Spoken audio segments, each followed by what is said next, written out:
Kita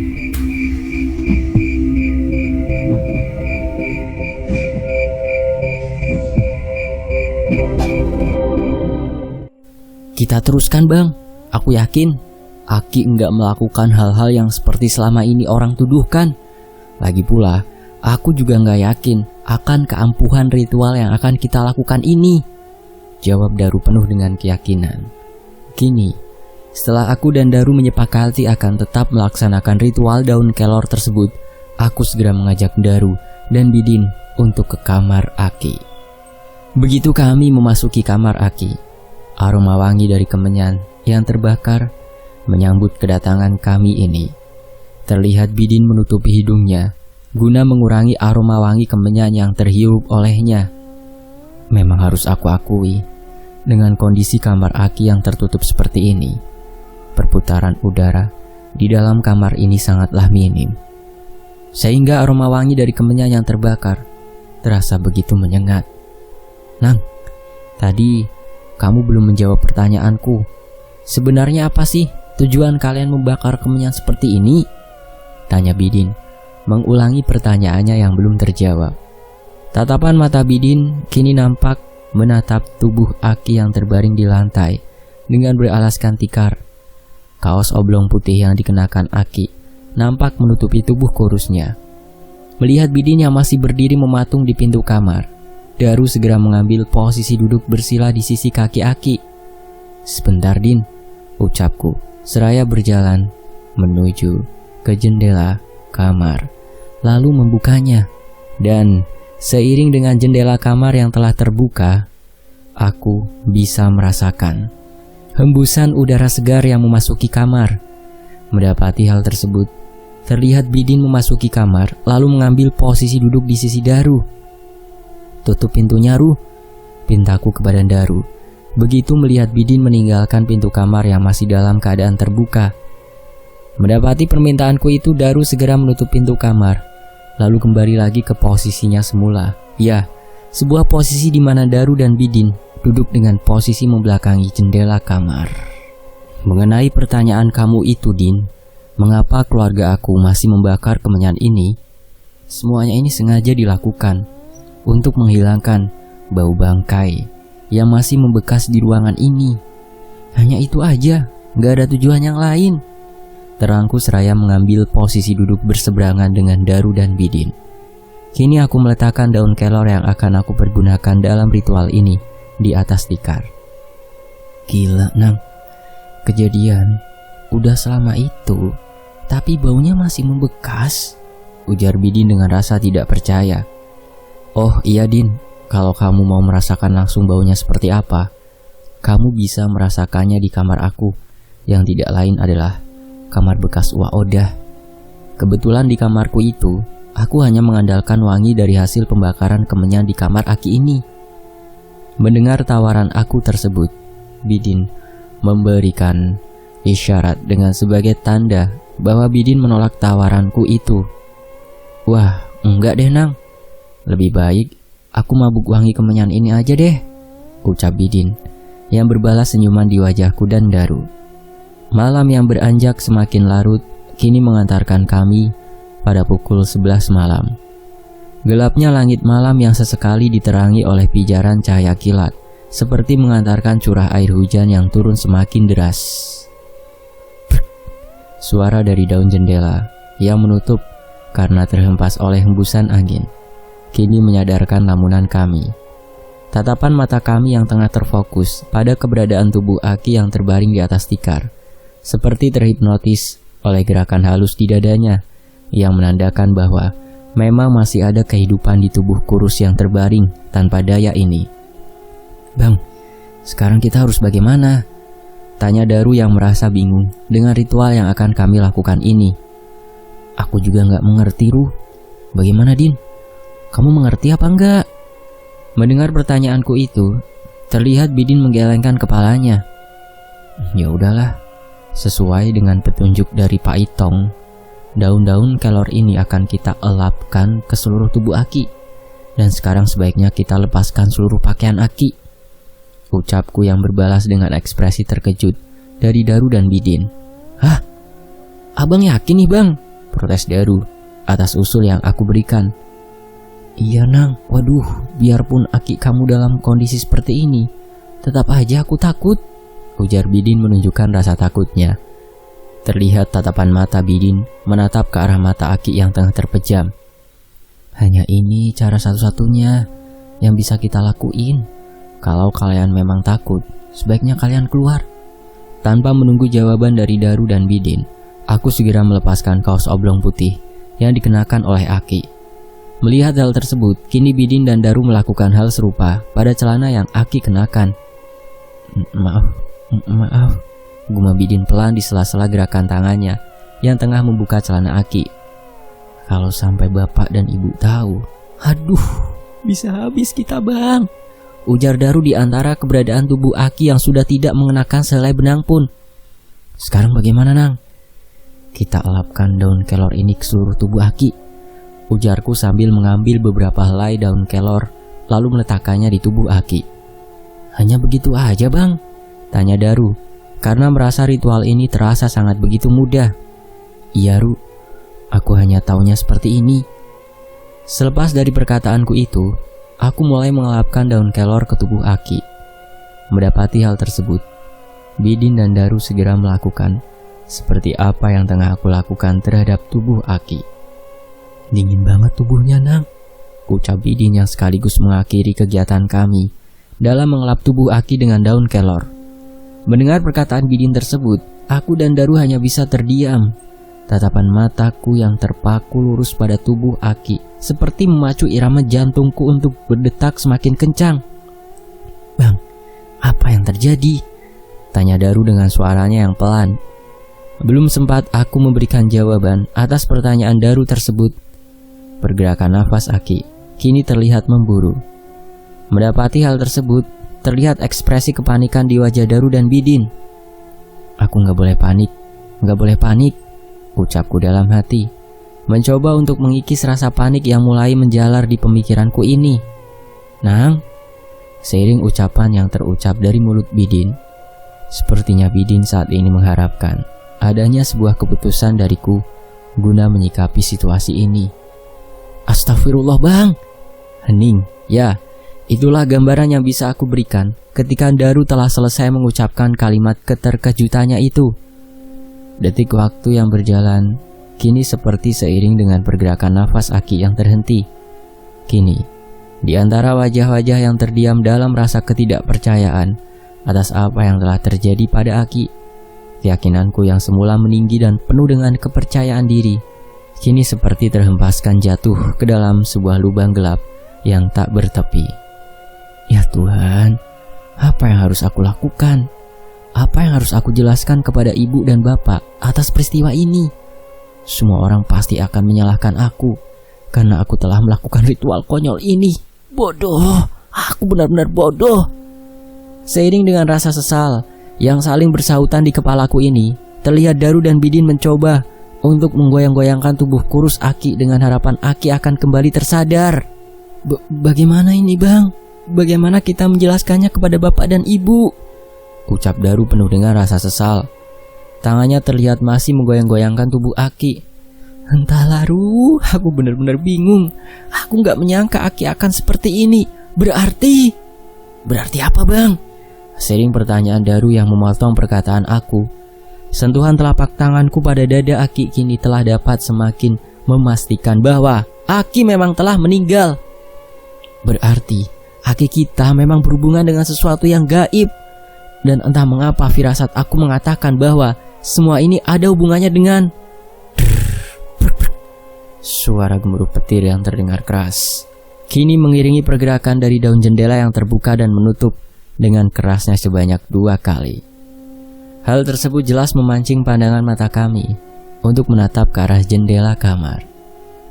Sebaiknya gak usah kamu teruskan penjelasan kamu nang, saran Bidin, sambil mengalihkan pandangan matanya yang semula tengah menatap jendela kamar ke arah wajahku. Itu pasti karena angin, Din. Lihat tuh, daun jendelanya masih bergerak-gerak. Ucapku dengan pandangan kembali menatap ke arah jendela kamar. Dan di saat itulah aku merasakan adanya keanehan pada diri Bidin yang tengah menatap aku dengan ekspresi ketakutannya. "Din, kamu kenapa?" tanyaku yang berbalas dengan kegugupan Bidin. Terlihat saat ini Bidin sama sekali tidak bisa mengeluarkan kata-kata dari mulutnya. Menyadari hal tersebut, Daru yang semula masih menatap jendela kamar kini menolehkan pandangannya ke arah Bidin.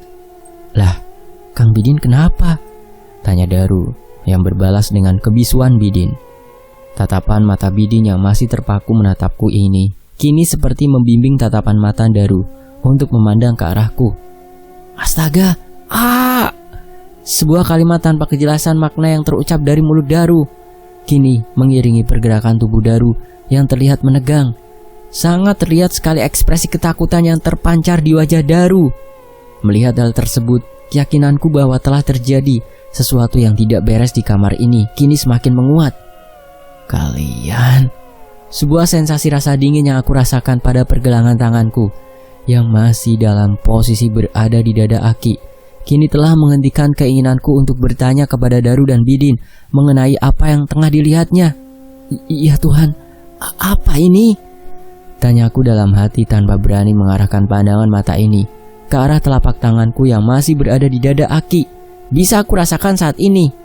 Rasa dingin yang aku rasakan pada pergelangan tangan ini telah berubah menjadi sebuah cengkeraman keras yang menahan keinginanku untuk menarik telapak tanganku ini dari dada Aki. Kini di antara garis tipis antara rasa keberanianku dengan rasa keberputusasaan, secara perlahan aku mulai mengarahkan pandangan mata ini ke arah tubuh Aki. Dan di saat itulah aku melihat sosok Aki yang semula tengah terbaring dalam ketidakberdayaan, bahkan bisa aku pastikan telah meninggal, kini terlihat tengah menatap aku dengan sorot matanya yang tajam. Jari jemari tangannya yang terasa dingin mencengkeram dengan eratnya di pergelangan tanganku. "Ampun Ki, ampun, Dana gak bermaksud jahat sama Aki." Sudah beberapa saat lamanya aku terjebak dalam situasi yang sangat menyeramkan ini. Kini terlihat mulut Aki yang semula dalam posisi tertutup terlihat mulai bergerak-gerak layaknya seseorang yang ingin mengucapkan sesuatu.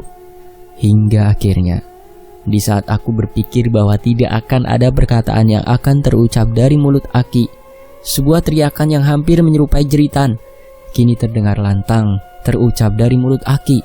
Dan entah ini hanya kebetulan saja atau tidak, aku mendapati keberadaan daun jendela kamar yang menghempas tertutup dengan kerasnya. Dan hal tersebut diikuti dengan padamnya lampu kamar. Hening. Itulah gambaran suasana di saat lampu kamar ini padam. Suara dari detak jarum jam dinding yang terdengar dalam kegelapan kini terlaksana sebuah rangkaian mantra yang melepaskan jiwaku ini dari keterbelengguan akan rasa takut. Dan kini, di antara terlepasnya cengkeraman tangan Aki pada pergelangan tanganku, hal pertama yang terlintas di dalam pikiranku adalah mengetahui keberadaan Bidin dan Daru yang sedari tadi seperti tertelan oleh gelapnya ruangan kamar. "Din, Nang," ucapku pelan yang berbalas dengan keheningan. Hingga akhirnya di saat aku ingin mengulangi kembali panggilanku tersebut, suara panggilan ibu yang diiringi oleh bunyi langkah kakinya terdengar dari luar kamar. Belum sempat aku menjawab panggilan ibu yang sepertinya tengah mencari keberadaanku dan Daru, pergerakan dari gagang pintu kamar yang berputar mengantarkan seberkas cahaya yang masuk dan menyibak kegelapan di dalam kamar. Kini, di antara sorotan cahaya senter yang terarah ke wajahku, aku bisa melihat keberadaan ibu dan Kak Dira yang tengah berdiri mematung di depan pintu kamar. Ekspresi wajah mereka seperti menunjukkan rasa ketidakpercayaannya atas apa yang tengah dilihatnya di dalam kamar. "Ya Tuhan, apa yang telah kalian lakukan?" tanya ibu begitu telah mengarahkan cahaya senternya ke seluruh sudut ruangan kamar. Sorotan cahayanya senter yang kini terarah ke wajahku seperti menempatkanku dalam posisi sebagai terdakwa atas apa yang telah terjadi di dalam kamar. "Danang," jawabku ragu. Dan kini belum sempat aku melanjutkan kembali perkataanku itu, ibu terlihat menarik pergelangan tangan Kak Dira untuk meninggalkan kamar. Aku benar-benar bego. Apa yang harus aku jelaskan kepada ibu? Makiku dalam hati. Rasa penyesalan yang timbul di hatiku ini atas ritual yang telah aku lakukan kini telah membuat lidahku ini terasa kaku untuk memberikan alasan. Setelah beberapa saat aku kembali terkurung dalam kegelapan ruangan kamar. Cahaya terang dari lampu kamar yang telah menyala mulai menyibak selimut kegelapan yang ada di dalam ruangan kamar. Din, Ru, kalian gak kenapa-napa? Tanyaku dengan rasa khawatir. Kini, bukannya mendapatkan jawaban atas pertanyaan yang telah aku ajukan. Terlihat Bidin menundukkan wajahnya. Dari pergerakan tangannya yang menutupi wajahnya, sepertinya saat ini Bidin berusaha untuk menyembunyikan suara isak tangisnya yang mulai terdengar. Kamu gak kenapa-napa, Din? Tanyaku kembali dan berbalas dengan suara isak tangis Bidin yang terdengar semakin keras. Apa yang telah kita lakukan, Bang? Kita telah membunuh Aki. Ekspresi penyesalan yang terpancar di wajah Daru kini semakin mempertegas ucapan penyesalannya. Dan selang beberapa saat setelah perkataan Daru tersebut, terlihat kehadiran Kak Dira dan ibu memasuki kamar. Tapi kini begitu mendapati tubuh Aki yang tidak mengenakan sehelai benang pun, Kak Dira nampak mengalihkan pandangannya dari tubuh Aki. Aki, gumam ibu di antara sentuhan tangannya pada tubuh Aki. Keberadaan daun kelor yang masih melekat pada tubuh Aki kini disingkirkannya. Cepat, kamu ambil kain sarung di lemari itu, Ru, pinta ibu kepada Daru. Dan seiring dengan keberadaan dua buah kain sarung yang telah berada di tangan ibu, terlihat ibu mulai menutupi tubuh Aki dengan kain sarung tersebut. Apa yang telah kalian lakukan? Tanya ibu seraya mengarahkan pandangannya ke arahku, Daru, dan Bidin. Mendapati pertanyaan tersebut, Bidin yang semula masih menundukkan wajahnya dalam isak tangis, kini telah menghentikan tangisannya. Tatapan mata Daru yang terarah kepada aku seperti mempertegas keinginan Daru agar aku bisa menjelaskan secara jujur tentang apa yang telah terjadi. Maafkan Danang, Bu. Semuanya ini memang ide Danang dan terpaksa Danang lakukan. Tapi sungguh Danang gak menyangka kalau akhirnya akan seperti ini. Terpaksa kamu lakukan? Apa maksud perkataan kamu itu, Nang? Pertanyaan yang terucap dari mulut ibu kini berbalaskan kebisuan dariku, Daru, dan Bidin. Danang! Bentak ibu dengan nada meninggi. Sorot matanya kini terlihat begitu tajam menatap ke arahku. Maafkan Danang, Bu. Danang udah gak tahan lagi dengan omongan warga kampung yang mengatakan Aki telah melakukan perjanjian gaib yang telah membuat Aki sakti dan kaya. Dan apa yang telah Danang lakukan sekarang ini adalah tak lain untuk membuktikan bahwa Aki gak melakukan seperti apa yang warga kampung tuduhkan, Bu. Sumpah, Bu, Danang gak menyangka akan seperti ini. Seiring dengan penjelasan yang aku berikan kepada ibu, genangan air mata yang telah sedari tadi tertahankan di kelopak mata kini mulai menetes. Danang sama sekali gak bermaksud mencelakakan Aki, Bu. Danang menyesal.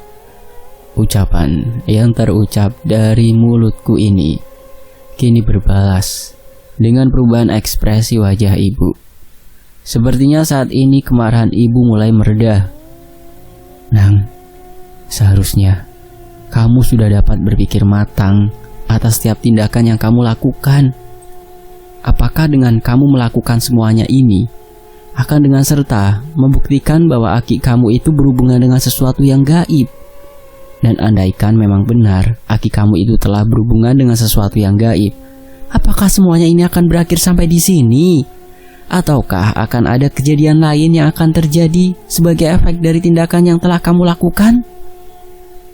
Perkataan ibu yang terkesan sederhana tapi penuh makna itu kini telah menyindir pola pikirku yang selama ini terkesan jauh dari kata dewasa. Danang menyesal, Bu. Danang benar-benar minta maaf. Sudahlah, Nang. Sebaiknya sekarang kamu dan Bidin memberitahukan apa yang telah terjadi ini kepada Pak Ujang, agar Pak Ujang dapat memberitahukan berita kematian ini kepada warga kampung. Dan kamu, Daru, tolong bantu Kak Dira dan ibu membersihkan kamar ini, ucap ibu yang berbalas kesigapan dariku dan Bidin untuk melaksanakan perintah ibu. Tapi kini belum sempat aku dan Bidin beranjak pergi meninggalkan kamar. Ibu kembali berpesan agar sebisa mungkin aku mengabarkan berita kematian Aki ini kepada bapak. Gerak langkahku dan Bidin yang berpacu cepat menembus kegelapan malam seperti berjalan seiring dengan kebisuan yang membelenggu mulut kami. Rintik air hujan yang masih turun membasahi bumi telah membuat Bidin sesekali terlihat melindungi kepalanya dari butiran air hujan. Hingga akhirnya di saat langkah kaki kami tinggal menyisakan beberapa langkah lagi dari keberadaan rumah Pak Ujang, rasa bimbang yang terlintas secara tiba-tiba di dalam pikiranku ini kini menghentikan pergerakan dari langkah kakiku ini. "Kenapa, Nang?" tanya Bidin begitu melihat aku menghentikan langkah. "Entahlah, Din, aku bingung." "Bingung kenapa?" tanya Bidin sekali lagi sambil menepiskan butiran air hujan yang kini telah membasahi rambut dan tubuhnya. "Apa yang harus aku jelaskan kepada Pak Ujang mengenai kematian Aki ini? Apakah aku harus berkata jujur ataukah..." "Jangan, kamu jangan terlalu polos, Nang. Kalau sampai kejadian yang menimpa Aki kamu ini diketahui oleh orang lain, aku yakin kejadian itu akan menjadi aib bagi keluarga kamu," ucap Bidin memotong perkataanku. Kamu yakin, Din, dengan aku gak memberitahukan secara jujur tentang penyebab kematian Aki kepada Pak Ujang, berita ini gak akan tersebar?" tanyaku dengan rasa ragu. "Kamu gak usah khawatir, Nam. Aku gak akan pernah menceritakan kejadian yang telah terjadi malam ini kepada orang lain," jawab Bidin sambil memberikan isyarat mata agar aku kembali meneruskan berjalan. Hingga akhirnya ketika langkah kami terhenti di teras rumah Pak Ujang, terlihat keadaan rumah Pak Ujang yang sepi. Penerangan cahaya lampu di dalam rumah yang terlihat padam seperti mempertegas bahwa malam ini Pak Ujang dan keluarga tengah tertidur lelap. Kini begitu melihat aku yang masih berdiri terpaku di teras depan tanpa melakukan apapun, Bidin terlihat berjalan menghampiri pintu rumah, lalu mengetuk pintu tersebut dengan diiringi salam. "Sepertinya tidur mereka lelap banget, Din," ucapku setelah beberapa saat menunggu dan tidak mendapatkan jawaban dari dalam rumah. Tapi kini belum sempat Bidin merespon perkataan yang terucap dari mulutku itu, terdengar suara jawaban salam dari dalam rumah. Dan sepertinya suara yang terdengar itu adalah suara Pak Ujang. "Bidin, Danang, ada apa?" tanya Pak Ujang begitu telah membuka pintu rumah dan mendapati keberadaan aku dan Bidin yang tengah terpaku di depan pintu rumahnya. "Pak Ujang, Aki sudah meninggal dunia," jawabku dengan gugup yang berbalas dengan ekspresi keterkejutan di wajah Pak Ujang. "Innalillahi wa inna ilaihi raji'un," ucap Pak Ujang setelah beberapa saat terdiam karena rasa terkejut. "Bagaimana kejadiannya, Nang?" Pak Ujang benar-benar gak menyangka, tanya Pak Ujang seraya mengarahkan pandangannya ke wajahku dan Bidin. "Saya juga nggak menyangka, Pak. Tadinya itu saya berpikir kalau Aki hanya tertidur. Tapi di saat saya mencoba untuk memastikannya dengan cara memegang tangan serta dada Aki, saya sama sekali tidak menemukan tanda kehidupan Aki." Mendengar penjelasanku tersebut terlihat Pak Ujang menganggukkan kepalanya. "Loh, lantas kamu bertemu dengan Bidin di mana, Nang?" "Oh, kebetulan tadi saya bertemu dengan Bidin di jalan," jawabku yang berbalas dengan ekspresi ketidakpercayaan di wajah Pak Ujang. Sepertinya saat ini Pak Ujang merasa tidak puas atas jawabanku yang terkesan singkat. "Ya udah, sebaiknya sekarang kalian pulang, biar nanti saya menyusul ke rumah sekaligus memberitahukan keluarga kampung tentang kematian Aki ini," ucap Pak Ujang yang berbalas dengan anggukan kepalaku dan Bidin.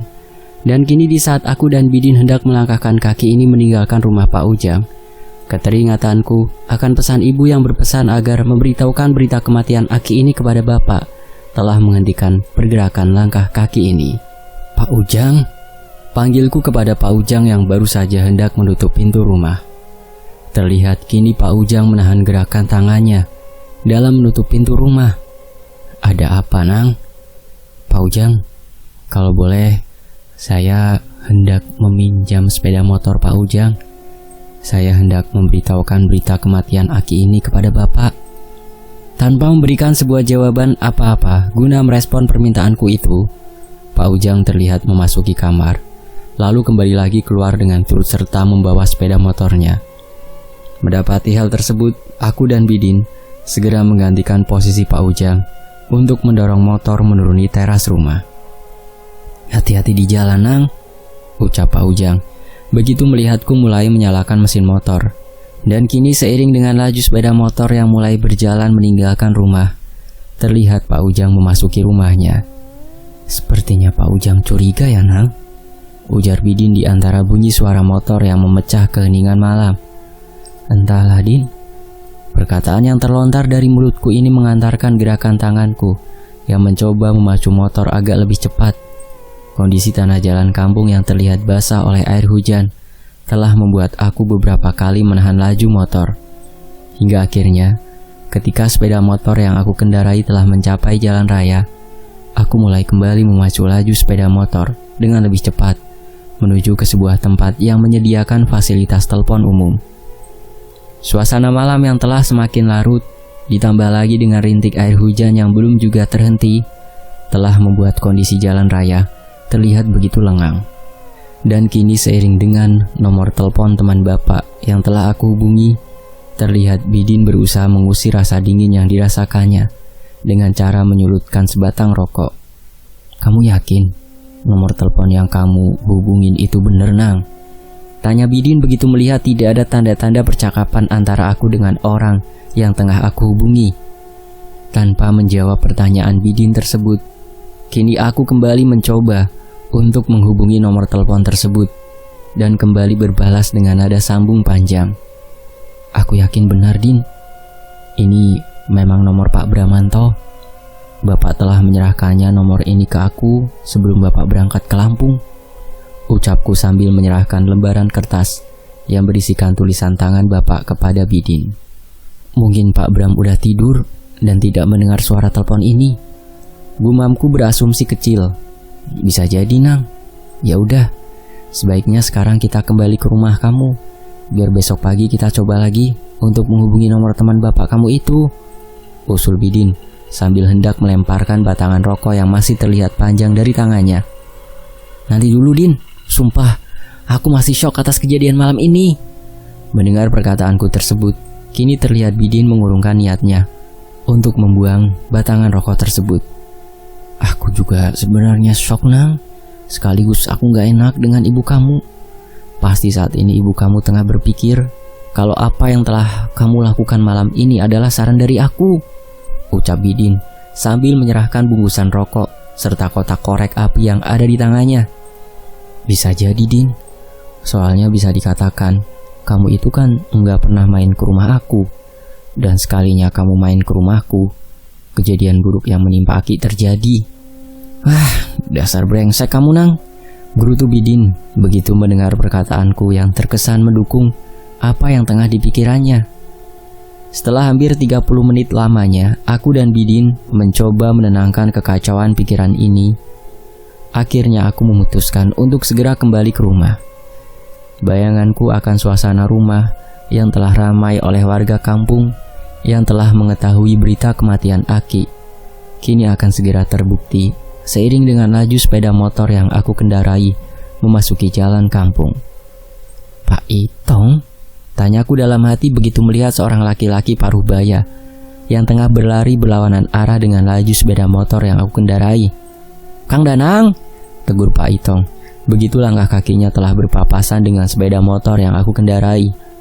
Dari irama nafas Pak Itong yang terlihat naik turun, sepertinya Pak Itong telah berlari kecil sedari tadi. Tapi entah dari mana dan hendak kemana, kini belum sempat aku membalas teguran yang terucap dari mulut Pak Itong. Kembali Pak Itong meminta aku agar segera kembali ke rumah saat ini juga. "Loh, memangnya ada apa, Pak?" tanyaku menaruh kecurigaan atas permintaan Pak Itong yang terkesan menyembunyikan sesuatu. Dan kini tanpa mengeluarkan sepatah kata pun untuk menjawab pertanyaanku itu, terlihat Pak Itong kembali berlari kecil meninggalkanku dan Bidin yang masih terdiam dalam kebingungan. "Sebaiknya kita segera ke rumah kamu, Nang. Firasat aku nggak enak nih. Ajak Bidin yang berbalas dengan pergerakan sepeda motor yang mulai melaju menembus licinnya jalan kampung. Apa yang terjadi di rumah Ki Darwis? Apakah beliau hidup lagi? Nantikan bagian berikutnya hanya di Fakta Sejarah. Saya pamit. Wassalamualaikum. Terima kasih semuanya.